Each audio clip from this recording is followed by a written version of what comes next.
Տիկին Ավետիսյան, անմիջապես հեղափոխությունից հետո ես հիշում եմ ձեր գրառումներից մեկը, երբ դուք որպես PR մասնագետ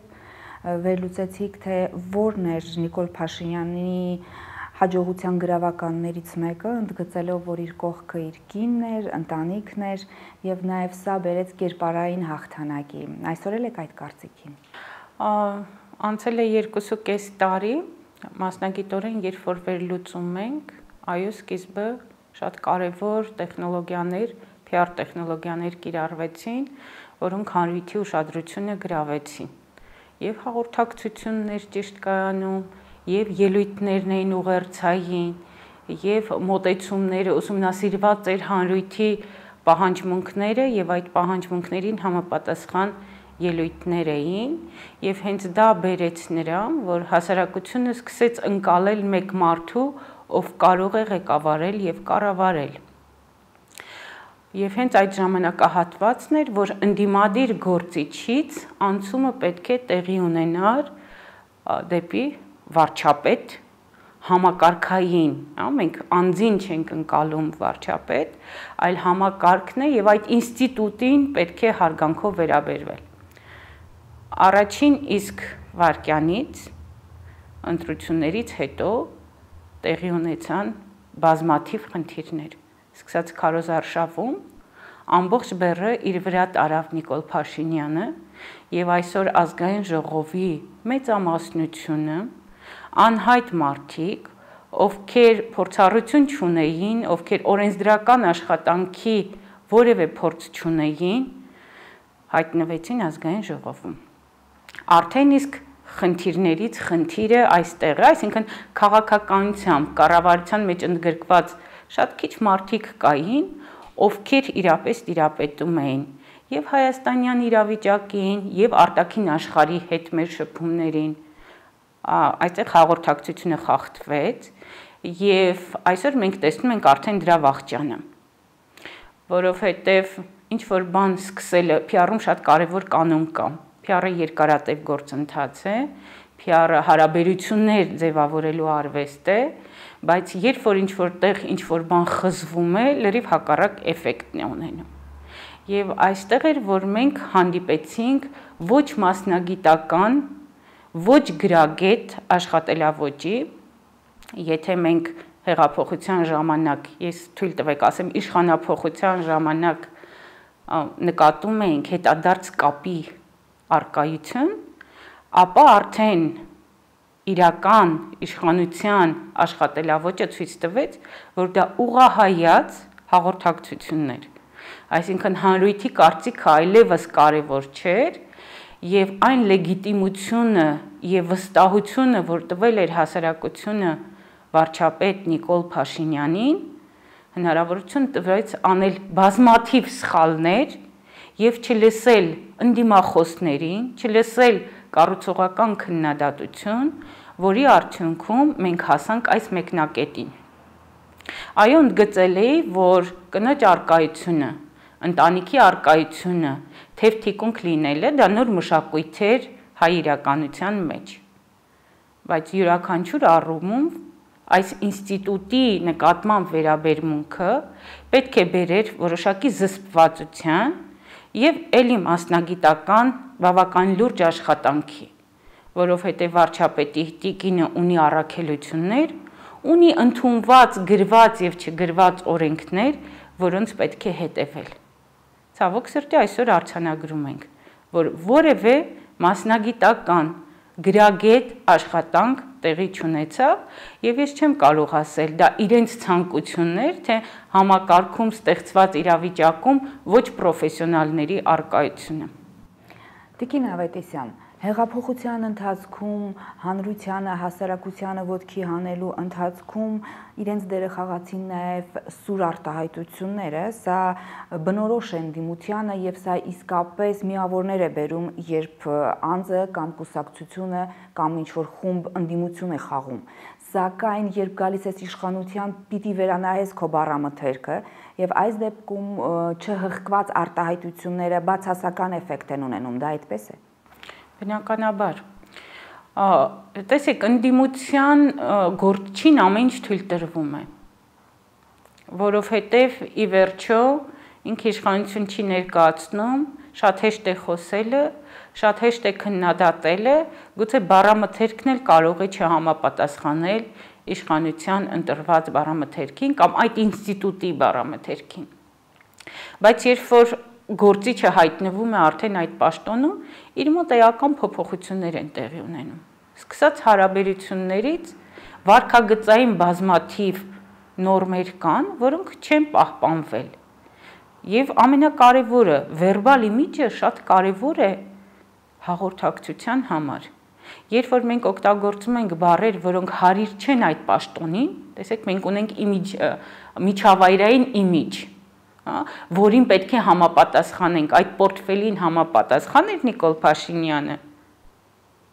երբ որ հիմա վերլուծում ենք, իհարկե ոչ։ Եվ հենց այստեղ է, որ երբ որ չեղավ այդ փոփոխությունը եւ 2 տարի կես վարչապետը իրեն զգում էր որպես ընդդիմադիր քաղաքական գործիչ, կռիվ տալով նախկինների ստվերի հետ եւ անընդհատ ապացուցելով իր հեղափոխության կարևորությունը, մենք այստեղ բազմաթիվ բաներ կորցրեցինք եւ արդյունքը ունեցանք այն, ինչ այս օրերին ցավով եւ մռմուռով ամեն օր լսում ենք մեր զոհերի, մեր հերոսների կյանքի պատմություններ, որոնք մեզ բերել են մի ելակետի, որ մենք հասկանում ենք ինչքան գործ չի արվել, նույնիսկ վատ բանակցությունները շատ ավելի լավ են, քան պատերազմը։ Մենք սա պետք է ընկալենք եւ ընդունենք։ Եվ երբ որ մենք գալիս ենք եւ ռետորաբանության մեջ ուղերձներ ենք հղում, որ ամեն ինչ թողնում ենք մի կողմ եւ զրոյական կետից ենք սկսում, սա եւս ամենամեծ սխալներից մեկն էր, որ տեղի ունեցավ։ Եվ ընդհանրապես պետք է ասեմ, որ վարչապետի ելույթները, երբ որ վերլուծում ենք, երբ որ մանրամասն դրան ուշադրություն ենք դարձնում, մենք տեսնում ենք, որ որևէ տեղ հստակ ուղերձ չկա, որևէ տեղ հստակ քայլեր չկան, որոնք մեզ ցույց կտան հետագա ճանապարհը, եւ մի այլ բան էլ ենք տեսնում, որ բոլոր ելույթները տրամաբանված չեն, դրանք հակասական ելույթներ են։ Միտեղ մենք դիվանագիտական պարտություն ենք տանում, մեկ այլ տեղ մենք դիվանագիտական աշխատանք պետք է իրականացնենք, այսինքն դրանք չպատրաստված ելույթներ են, տնավարի արված գործ է, կենցաղային աշխատանք է, որը տարվում է։ Իսկ սա երբեք հեռուստադիտողի, ընտրողի, օգտատերի աչքին չպետք է զառնի։ Եվ ամենակարևոր սխալներից մեկը, որ թույլ տվեց իշխանությունը, վարչապետը, կառավարությունը եւ այն մարդիկ, ովքեր վարչապետի թիմում էին, ուղիղ եթերների, լայֆերի ոչ պաշտոնական գործիքի օգտագործումն է։ Մենք ունենք պաշտոնական հաղորդագրություն, որ գիտենք ինչպես ենք անում, մենք ունենք պաշտոնական ուղերձ, որ գիտենք ինչպես ենք անում, եւ սրան զուգահեռ նաեւ ունենք ոչ պաշտոնական գործիքներ, որոնք օգտագործում ենք։ Եթե իշխանափոխության ժամանակ արդարացված էր ուղիղ եթերների առկայությունը, որովհետեւ նախորդ իշխանությունների ժամանակ մենք հիմնականում զանգվածային լրատվության միջոցներն էինք օգտագործում, իհարկե դրանք սահմանափակում էին իրականության ընկալումը եւ բերում էին մի բանի, որ մարդիկ վախի զգացում ունեին։ Իշխանափոխության ժամանակ այդ ամբողջ ժամանակահատվածում օգտագործվեց Facebook-ի ուղիղ եթերի գործիքը եւ հենց այս ժամանակ էր, որ հասարակությունը շատ ավելի ակտիվացավ եւ շատ ավելի ազատ դուրս եկավ փողոց։ Բայց մենք նաեւ մեկ այլ բան նկատեցինք, որ նույն իշխանության պահանջները ազատության մասին եւ իր նկրտումները դրանք բոլորը չիրականացան։ Հանրային հեռուստաընկերությունը այդպես էլ մնաց ոչ հանրային, որովհետև այստեղ եւս ցուցակներ կային, թե ով եթերում հայտնվի եւ ով չհայտնվի, նախկինում ով չկար եթերում հիմա եկան նրանք եւ հիմնական այն դաշտը հատկապես քաղաքացիական հասարակության ազգային մշակույթի ստեղծման թեև ընդհանրապես դուրս մնաց գործընթացից։ Նիկոլ Փաշինյանի կերպարային անկմանը բերեցին ոչ միայն իր անձնական սխալները եւ վարքը, այլ դրան նպաստեցին նաև նախարարական պորտֆելներ կրողները, նույն այդ անձնավորությունները, ովքեր թիկունք էին հեղափոխության ընթացքում իրեն, կինը, դուստրը, պատերազմի օրերին առանց հիմնավորման հերոսացվող որդին, այս ամենը իրեր միմյանց գումարվելով դառան մի ամբողջականություն, որի բացասական անդրադարձը մենք տեսանք հենց վարչապետի արդեն կերպարային անկման դրսևորման մեջ։ Որոնք էին հիմնական կերպարները եւ քայլերը թե նախարարների, թե այլ պաշտոնյաների եւ թե ընտանիքի անդամների, որոնք միանշանակ վնասեցին վարչապետին։ Նախ առաջին բանը վնասման ամենակարևոր գործոններից մեկը այն էր, որ իրական աշխատանք չկատարվեց։ Մակերեսային աշխատանք մենք տեսանք բոլոր ոլորտներում, անխտիր, որովհետև եթե ինչ-որ տեղերում համակարգ կա, պաշտպանության նախարարությունը կամ ֆինանսների նախարարությունը որոշակի առումով կարողացան իր դերն ու նշանակությունը պահել, բայց գրեթե մյուս ոլորտներում մենք տեսանք տնայնավարություն, որևէ նախարար, որևէ հստակ մենեջինգի գործընթաց չի իրականացրել, այսինքն կառավարման, ղեկավարման հստակ իմանալու, որտեղով պետք է լինի, ինչի համար պետք է լինի, ինչ նպատակ ունենք ի վերջո, որովհետև երբ որ մենք գալիս ենք իշխանության, մենք պետք է ունենանք ռազմավարություն, 5 տարվա ռազմավարություն, 3 տարվա ռազմավարություն, 1 տարվա կարճաժամկետ ռազմավարություն, այսինքն մենք պետք է հստակ իմանանք, մենք որտեղ ենք, ինչ ենք ուզում եւ ինչ քայլերով պետք է հասնենք մեր նպատակին։ Մենք չունենք նպատակ, մենք չունենք քայլեր, մենք ունենք օրվա հետ արվող գործողություններ, որը բերեց հենց այս արդյունքին։ Եվ վարչապետի ընտանիքը շատ կարևոր գործոն էր նաեւ հետևելու եւ իրենց ուղերձներին, եւ գրառումներին, եւ վարքագծին։ Ինչու խախտվեց այդ վարքագիծը, հիշում եք պատմությունը, որ արտասահմանյան ուղևորություններից մեկի ժամանակ Աննա Հակոբյան իր գործընկերների հետ նույնիսկ չէր հանդիպել եւ սա բավականին վատ տրամադրություններ առաջացրեց։ Սրանց համար պետք են հստակ մեխանիզմներ։ Երբ որ առաջին տիկինը մեկնում է կամ վարչապետի տիկինը մեկնում է մասնակցելու պաշտոնական խմբի հետ որևէ բանի եւ նույնիսկ պաշտոնական հանդիպումներին չի մասնակցում, արարողակարգի թերթիկում հստակ գրված է, որ թե ով է մեկնում այդ ինքնաթիռով։ Եվ այդ գրքույկի մեջ հստակ տողերով երևում է, ով որ ժամին ինչ գործողություն է անում, ով ինչի է մասնակցում։ Եվ սրա մասին ընդհանրապես էր պետք էր, որ Աննա Հակոբյանի գրասենյակը տարածեր մեկ տողանոց հաղորդագրություն, որ ինքը կուղեկցի ամուսնուն այս հանդիպումների ժամանակ։ Սրանով ավարտվում էր ամբողջը։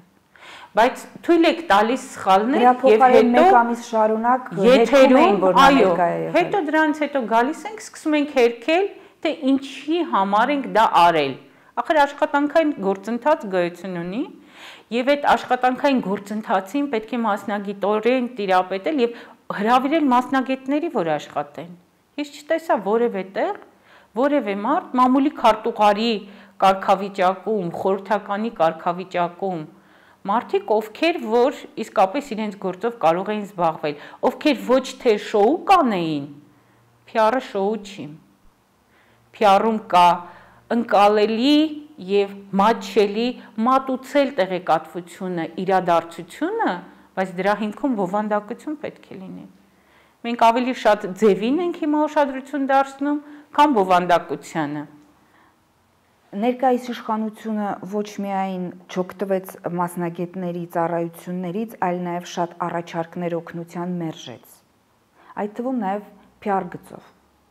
Համաձայն եմ, բազմաթիվ առաջարկներ են եղել, հույս ունեմ, որ այդպես եղել է, որովհետև ինչ որ մեկի հետ աշխատելու համար նաև պետք է վստահություն ունենաս։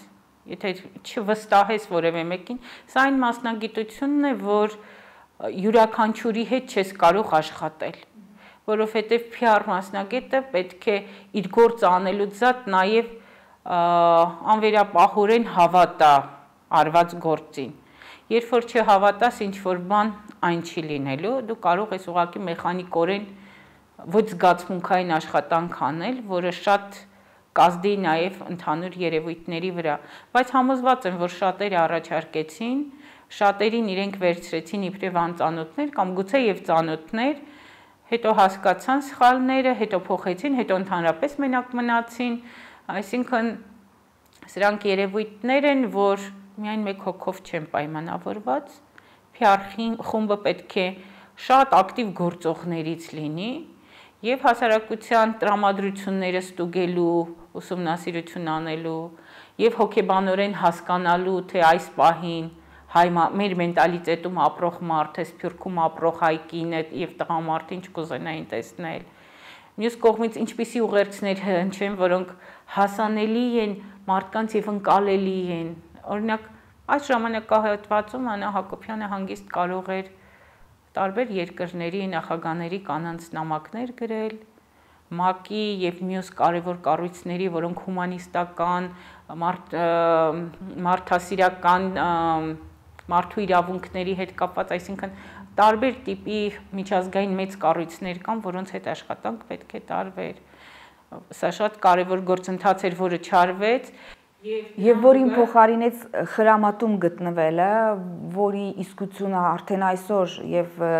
պատերազմի նրա մեկնելուց արդեն մի քանի օր հետո սկսեց կասկածի տակ դրվել։ Դրա վրա այդքան ուշադրություն հրավիրելը դա արդեն բավականին խնդիրներ առաջացրեց։ Սա շատ վնասեց նրա կերպարին։ Այո, իհարկե։ Սա վնասեց կերպարին, ինչքան էլ որ փորձեց հագնել զինվորական հագուստ եւ դրանով ցույց տալ, որ առաջնագծում է, այնուամենայնիվ հասարակության մեծ մասը հավատում է, որ ինքը չի եղել առաջնագծում, սա ամենացավալի բան, գուցե եւ եղել ես, գուցե եւ կրել ես, բայց նաեւ մյուս իրավիճակում, երբ որ մեկ տեղից մենք ստանում ենք ուղերձ, որ նա թիկունքային աշխատանք իրականացրել եւ մի այլ վայրից, հատկապես Աննա Հակոբյանից ստանում ենք, որ առաջնագծում է, սրանք էլ արդեն հակասող տեղեկատվություն են, որոնք միանգամից կերպարի անկման են բերում, այսինքն ճշմարտություն, PR-ը ինքը ճշմարտություն է, առանց ճշմարտության հիմքի անհնար է հարաբերություն ձևավորվել եւ հաղորդակցվել։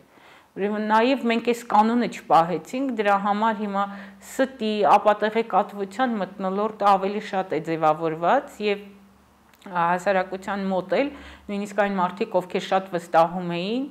պատերազմը եւ միաձայն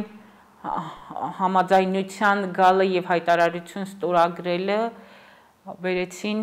նրան, որ հասարակությունը հասկացավ, որ գործ ունի ոչ կոմպետենտ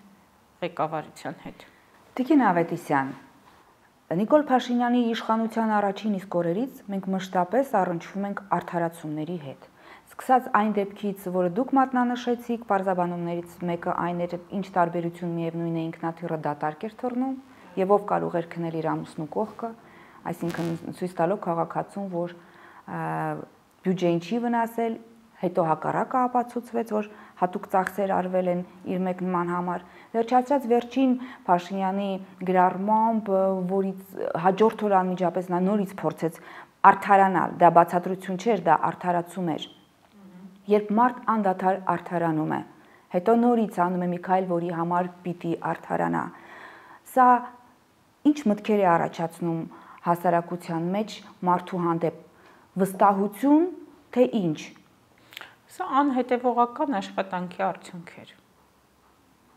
Երբ որ մենք բանակին, ռազմական իրավիճակին հատուկ տեղեկատվությունը փորձում ենք ուղերձով հաղորդել եւ խնդրել, որ նրանք զինբաճկոններով, ով ինչ ունի, դրանով հավաքված, այսինչ տեղում հանդիպեն, այսինքն հստակ տեղներ նշելով։ Դրանից հետո մեկ այլ ելույթ է ունենում, լրիվ հակասում է, որ շատ ավելի լավ վիճակում ենք, դրանից հետո մեկ այլ ելույթ է ունենում վատատեսական տրամադրությունները եւ ոգևորության անկումով, հետո մասնագիտական կարծիք է լսում, դրանից հետո նոր ուղերձը հստակ կարդում է, այսինքն նայեք, պաշտոնական ելույթները իրենք ունեն իրենց ձևաչափը։ Եվ երբ որ նախկինում ղեկավարները կարդում էին, դա իրենց ցանկությունը չէր, դա թիմի ցանկությունն էր, որովհետև speech այդ ելույթը, որ գրվում է, Դրա համար բավականին ժամանակ է ծախսվում։ Դրա վրա աշխատում են բազմաթիվ մարդիկ, տարբեր մասնագետներ։ Մեկի ձեռքից անցնում է մյուսին, մեկի ձեռքից անընդհատ շտկվում է եւ ուղերձը հստակեցվում է։ Այս գործընթացը վարչապետ Նիկոլ Փաշինյանը չիրականացրեց։ Ինքը փորձեց իր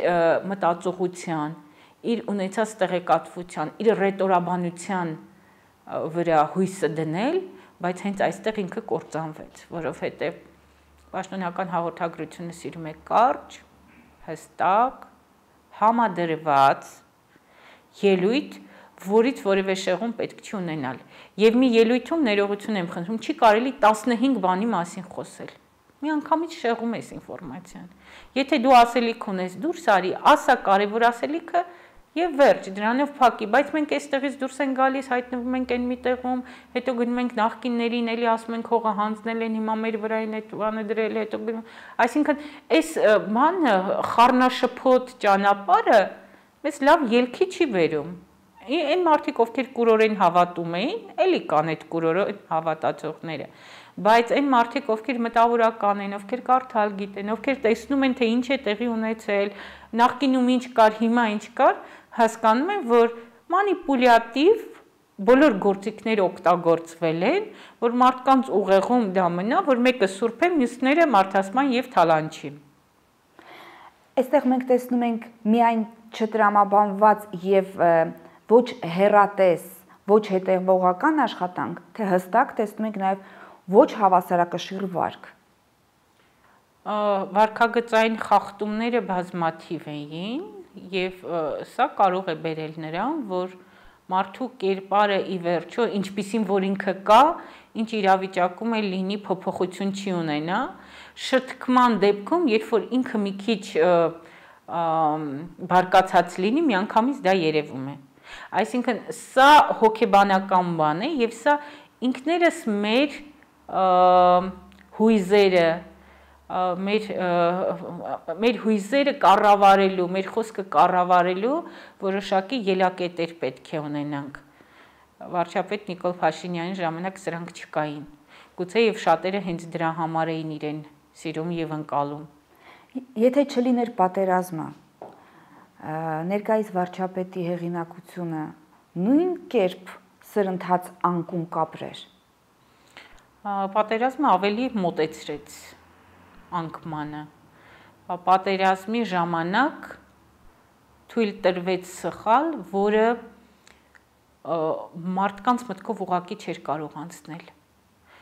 Տեսեք հաղորդակցությունը, շտաբները, որոնք աշխատում էին տեղեկատվության փոխանցման տեսանկյունից, իրենք կարծես թե կառուցվածքային առումով ամենաիդեալական ձևն էր,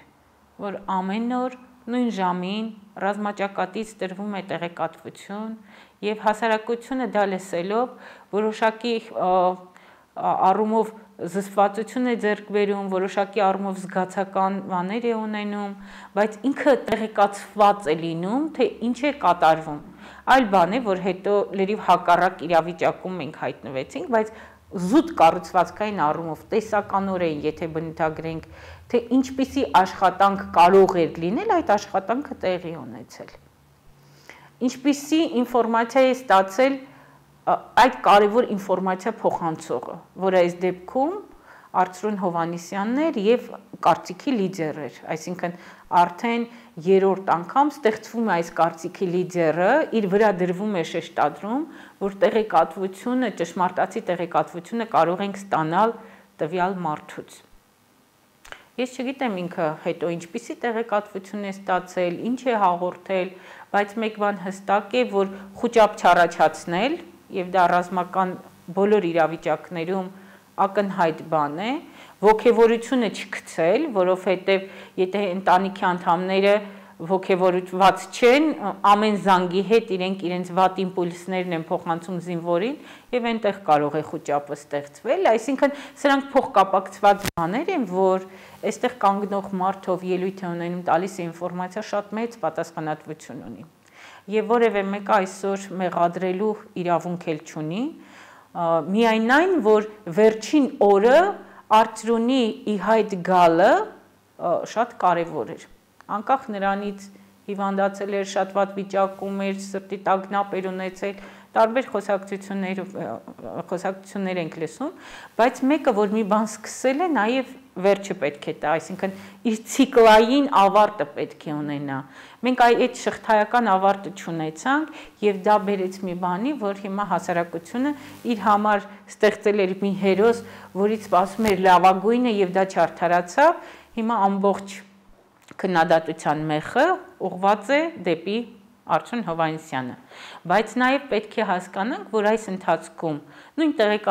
տեղեկատվական շտաբում ասված խոսքը, տրված տեղեկատվությունը, հետո հակասում էր վարչապետի ելույթների ժամանակ տրված ուղերձին։ Այսինքն սրանք էլի փոխկապակցված բաներ են, որ թիմային շատ լավ աշխատանք են պահանջում։ Տիկին Ավետիսյան, այն, որ պատերազմի սկզբում ձևավորվեց #հաղթելու ենք, բացատրելի է։ Սակայն պատերազմի արդեն սկզբի մի քանի օր հետո պարզ դարձավ, որ մեր գործերը լավ չեն։ Ինչու ընթացք տրկվեց հաղթում ենք #-ին եւ ոչ թե այլ մի բան մտածվեց, ինչը հոգեբանորեն եւ ենթագիտակցորեն հանրությանը կտրամադրեր այն իրականությանը աստիճանաբար, որ այսօր ունենք։ Մեկ ուրիշ բան էլ տեղ ունեցավ, հաղթում ենքը, հետո դարձավ հաղթել ենք։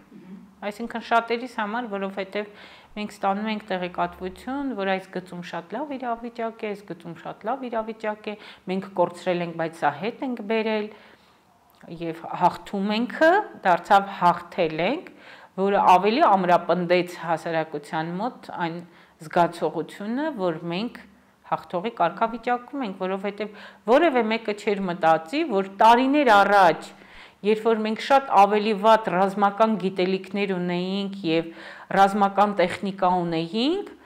հանկարծ կգանք կհասնենք սրան, բայց սա նաեւ էլի քաղաքականության որոշակի արդյունք էր, որովհետև արդեն երկար ժամանակ Թուրքիան շատ հստակ իր ուղերձներով ցույց էր տալիս, թե Ադրբեջանում ինչ է անում։ Հենց այսօր էլ Թուրքիայի խորհրդարանը ընդունեց բանաձև, քննարկվում էր, որ Ադրբեջանում պետք է տեղակայվեն թուրքական զորքեր։ Իսկ Ադրբեջանը գրավել է Արցախի բավական շատ տարածք, բնականաբար հանգիստ կարող է հայտնվել այն մասում, որտեղ նաև ռուս խաղաղապահներն են։ Սա վտանգավոր է մեզ համար, թե ոչ։ Եվ այս ամեն ինչը թողած 3 ազգային ժողովում դրան բռնակի ջարդվածի, կենցաղային խոսակցության, առանց պատասխանատվության կրման ուղերձներ հնչեցին, իրար նկատմամբ էլի նույն թույնը, նույն մաղձը, եւ սա ոչ մի արդյունքի չի բերի մեզ։ Եվ սրա հիմնական մեղավորը Նիկոլ Փաշինյանն է, որովհետեւ օգտագործվեց ընտրությունների ժամանակ տեղական ինքնակառավարման մարմինների, այսինքն Երևանի քաղաքապետի ընտրությունների ժամանակ օգտագործվեց մի եզրույթ սևերի եւ սպիտակների, եւ այդ եզրույթը մինչեւ այսօր ուղեկցում է։ Եվ մինչեւ այսօր վարչապետը չհասկացավ, որ փողոցում կանգնած մարդիկ, ովքեր այս պահին իրենց վարչապետն էլ ինքը։ Տպավորությունը այնպիսին է, որ փողոցում կանգնած մարդիկ, չեմ ուզում վատ ձևակերպումը տամ, ինչը ասվեց պատերի տակ կանգնածների եւ ամենամեծ սխալը, որը թույլ տրվեց մի քանի օր առաջ վարչապետի ելույթում դա այն էր, որ ասում է, դե մենք այդ բառը պաշտոնական մարմինների հաղորդագրությունից ենք վերցրել, այսինքն մինչև այսօր ինքը չի հակել վարչապետի շապիկը։ Ունի ժամանակ դեռ հակնելու։ Չունի այլևս։ Բոլոր հնարավոր մեխանիզմները սպառված են եւ մենք հասկանում ենք, որ այս պահին մենք օրհասական իրավիճակում ենք գտնվում եւ մենք հասկանում ենք, որ այստեղ արդեն Արցախի հարցը չէ, այստեղ արդեն Հայաստանի անվտանգության հարցն է եւ օր առաջ այն հայտարարությունը, որը ստորագրվել է, պետք է ԵՀԿ Մինսկի խմբի հետ բանակցությունները վերսկսվեն եւ այն կետերը, որոնք ընդգծվել են, դրանք գոնե չիրականացվեն։ Այսինքն սա բանակցային լուրջ աշխատանք պահանջող ժամանակահատված է եւ պետք է վարչապետը հեռանա։ Եվ հեռանալն էլ պատվով հեռանա, որովհետեւ այս պահին անընդհատ ինչքան շատ խոսես, այդքան սխալներ ես թույլ տալու։ երեք ամբողջ հանրությունը հետևում էր Վլադիմիր Պուտինի բոլորը անխտիր բոլոր բառերը ֆիքսեցին մարդիկ Վլադիմիր Պուտինի տրված ուղերձները շատ հստակ էին բայց հետո մենք մեր Facebook-ում տեսանք այնպիսի մի պատկեր որ ով ինչպես ուզեցավ ընկալեց դա ով որ տեսանկյունից ուզեցավ փորձել դա տալ բայց նրա ուղերձները շատ հստակ էին թե մենք քանի օր հետո կարող ենք կանգնեցնել պատերազմը մեր գլխավոր շտաբի ղեկավարը դրա մասին տեղեկատվությունը փոխանցել է, այսինքն տեղեկացրել է ռազմական գործիչները ազնիվ են գտնվել իրենց աշխատանքում եւ հստակ գնահատել են իրենց ուժերը, բայց գլխավոր գերագույն հրամանատարը թույլ է տվել սխալներ, թույլ է տվել այսքան 21-րդ դարում այսքան օր տևած պատերազմ։ Սա ամենաանելանելի եւ ամենաչմտածված գործողություններ, որ տեղի ունեցել։ Դրա համար հիմա պետք է ուղղակի առանց որևէ մեկի վերքի վրա աղ լցնելու, պարզապես պետք է պատվով հրաժարական տալ եւ հեռանալ։ Տիկին Ավետիսյան, այսօր հանրության մեջ ոչ թե արհեստականորեն գեներացվում է կամ ընդհանրապես գեներացվում է, այ ինքնաբուխ ցավոք սրտի կա բացասական լիցք, բացասական էներգիա, որը պետք է պարպել։ Եվ այս բացասական էներգիայի ձևավորման զգալի մասը կազմում է զոհված զինվորների, հարազատների, ծնողների վիշտը, սուքը։ Շատ լուր են հիմա, շատ լուր, իրենց սուքը տանում են։ Շատ համարձակներն են հիմա դուրս եկել փողոց եւ բարձրաձայնում են։ Մյուսների համար շատ տխուր իրավիճակ է, որովհետև նույնիսկ իրենց տղաների դիերը չեն գտել։ Նույնիսկ մենք չենք կարողանում ասել, որ մարդու որդին զոհվել է, հստակ չենք կարող ասել։ Չգիտենք, կարող է անտառում թաքնված է եւ չենք կարողանում գտնել, կարող է գերի ընկել, գուցե ինչ-որ ձև չի արձանագրվել, այսինքն սրանք բաներ են, որոնք պետք է հասարակությանը տեղեկացնել, պետք է հասարակությանը փորձել համակարգված օգնել, սկսած այն մարդկանցից, ովքեր Արցախում իրենց տունը, հողը կորցրել են եւ այլևս տեղ չունեն ապրելու, մենք տեսնում ենք, որ այն թեժ գծերը, որոնք էլի հետադարձ կապի ապահովման տեսանկյունից արկա են, դրանք եւս այս պահին շատ վատ են աշխատում։ Տիկին Ավետիսյան, եթե ներկայիս վարչապետը հապաղի հեռանալը, ապա այն ծնողները, հանրության այն հատվածը, որը այսօր տապալված է վշտով եւ պարզապես այլևս ֆիզիկապես եւ հոգեբանորեն ի վիճակի չէ ընդվզելու, որովհետեւ վիշտն է այս պահին նրան ամբողջապես ժամանակ եւ քաղաքացիական պատերազմ կլինի, եթե չհեռանա վարչապետը, որովհետեւ մարդիկ իրենց հույզերը չեն կարողանա պահել, մարդիկ հարցեր ունեն, որոնց պատասխանները չունեն, մարդիկ տարիներով մեծացրել են դժվարությամբ մեծացրել են իրենց որդիներին եւ ինչպես Աննա Հակոբյանն էր ասում, հանուն ոչնչի զոհվել են, այսինքն սրանք եւս արտահայտություններ են, որոնք իրենց մեխը, այսինքն այդ հարվածը վերջնականապես կտան։ Չգիտեմ, ինչպես է դուրս գալու Նիկոլ Փաշինյանը այս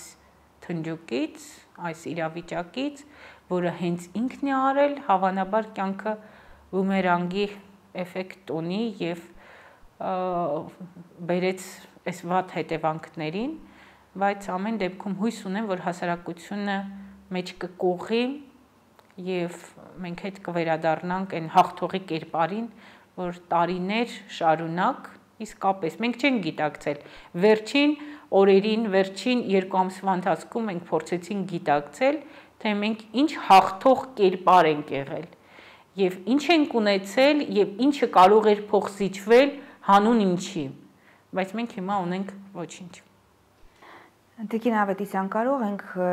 եզրակացության գալ, որ ներկայիս վարչապետը խաղաղ հեռանալու համար ընդամենը մի քանի օր ունի։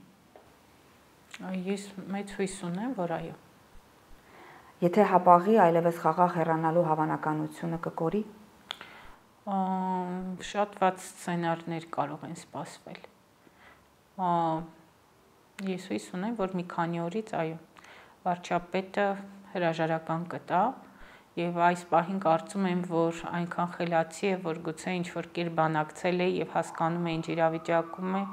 եւ ով կարող է կամ ինչպես կարող է ձևավորվել ազգային համաձայնության կառավարությունը, որը ժամանակավոր կլինի, որը հնարավորություն կտա, որ գոնե պրոֆեսիոնալ մարդ, այն մարդը, ով որ տիրապետում է գործընթացին, ով հասկանում է Ղարաբաղյան հիմնախնդիրը ինչ է, որ բանակցության ժամանակ ինչ առավելության ենք հասել, որ բանակցությունների ժամանակ ինչ թերացումներ ենք ունեցել, գիտակ մարդը պետք է գա եւ այս խնդրով պետք է զբաղվի, անկախ նրանից նա նախկին իշխանություն է, թե ներկա իշխանություն, այսինքն մարդ, ով լիարժեք տիրապետում է այդ իրավիճակին։ Եվ հենց այստեղ է, որ ես հույս ունեմ, որ ձևավորվող ժամանակավոր կառավարությունը եւ դրանից հետո մեզ համար ճամբարների բաժանումներ չեն լինի եւ պրոֆեսիոնալները թող զբաղվեն երկրի կառավարմամբ, որովհետեւ արդեն բավ է, որովհետեւ արդեն հասել է ժամանակը եւ մտավորականները պետք է իրենց ձայնը բարձրացնեն, այսինքն վախեցած չպետք է նստել եւ սպասել, թե ինչ է տեղի ունենում, որովհետեւ այստեղ մեր զավակներն են ապրելու։ Այլապես վերջին օրերի տրամադրություններով ես հասկանում եմ, որ շատ խելացի մարդիկ ուղղակի կարտագաղթ են։ Մենք կունենանք մի այլ մեծ արտագաղթ, որը ինչի կբերի թուլացման։ Եվ մենք այսօր էլ տեսանք, որ մեր խնդիրներ լուծողը մենք ենք։ Մենք ունենք հզոր սփյուռք եւ որոշակի ներդրումներ, բայց մենք հասկացանք, որ Հայաստանում գտնվող մարդը, Արցախում գտնվող մարդն է խնդիր լուծողը, եւ դրանք պետք է լինեն հզոր դիվանագետներ, որոնք պատմության մեջ կմնան, դրանք պետք է լինեն հզոր ռազմական գործիչներ, որոնք պետք է հստակ ռազմավարորեն հասկանան, թե մենք ինչ թշնամու հետ գործ ունենք, անկախ նրանից դա Ադրբեջանն է, թե Թուրքիան եւ իր մուսուլմանական գործընկերները, որոնք փորձեցին նաեւ այս ընթացքում աջակցություն ունենալ, անկախ նրանից, թե ինչ իրավիճակում են գտնվում, պրոֆեսիոնալները պետք է ղեկավարեն երկիրը։ Եվ այստեղ ելի եմ ասում, նախկին, ներկա, թալանչի, ոչ թալանչի, ցույց տվեց, որ թալանչին եւ անգրագետը նույն հարթության վրա են։ Այսինքն, եթե դու չունես փորձառություն, դու ելի սպառում ես այդ գումարը առանց ոչինչի։ Եվ եթե ունենք կոռուպցիա, մենք ինքներս մեր ներսում պետք է դա հանենք, որովհետեւ մեր հասարակությունը եւ շատ հասարակություններ ավելի հանգիստ փորձում են գումարով հարց լուծել, քան օրենքով հարց լուծել, ուրեմն մենք պետք է դառնանք օրենքի երկիր եւ մենք պետք է հարգենք նաեւ մեր ինստիտուտները, եկեղեցին, նախագահին, վարչապետին եւ նրանց ոչ թե ընկալենք որպես անձ, այլ ընկալենք որպես ինստիտուտ եւ չեմ կարծում, որ դրանից հետո կխարխլենք որևէ բան։